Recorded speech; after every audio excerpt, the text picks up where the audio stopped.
கிருஷ்ண ஜெயந்தியை முன்னிட்டு தமிழக சட்டமன்ற எதிர்க்கட்சித் தலைவரும் அதிமுக பொதுச் செயலருமான எடப்பாடி கே பழனிசாமி வாழ்த்து தெரிவித்துள்ளார். இது தொடர்பாக அவர் வெளியிட்டுள்ள அறிக்கையில், உலகம் போற்றும் ஒப்பற்ற ஞான நூலாம் பகவத்கீதையை அருளிய பகவான் ஸ்ரீ கிருஷ்ணர் அவதரித்த திருநாளை கிருஷ்ண ஜெயந்தி என்றும் கோகுலாஷ்டமி என்றும் கொண்டாடி மகிழும் மக்கள் அனைவருக்கும் இனிய கிருஷ்ண ஜெயந்தி நல்வாழ்த்துக்களை மகிழ்ச்சியோடு தெரிவித்துக் கொள்வதாக குறிப்பிட்டுள்ளார்.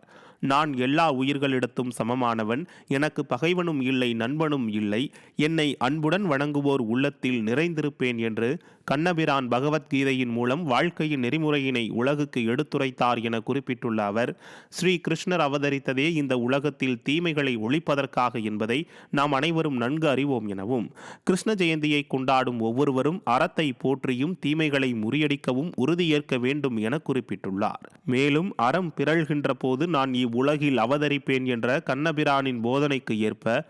நம் கடன் அறத்தை வளர்ப்பதே என்ற உயரிய குறிக்கோளுடன் ஒன்றிணைந்து அனைவரும் வாழ வேண்டும் எனவும், இந்த இனிய நாளில் நாடெங்கும் அன்பு, அமைதி, மகிழ்ச்சி பெருக வேண்டும் என்ற என்னுடைய விருப்பத்தினை தெரிவித்து, அனைவருக்கும் புரட்சித் தலைவர் எம்ஜிஆர், புரட்சித் தலைவி அம்மா ஆகியோரது நல்வழியில் எனது உளமார்ந்த கிருஷ்ண ஜெயந்தி வாழ்த்துக்களை மீண்டும் ஒரு முறை உரித்தாக்கிக் கொள்கிறேன் எனவும் குறிப்பிட்டுள்ளார்.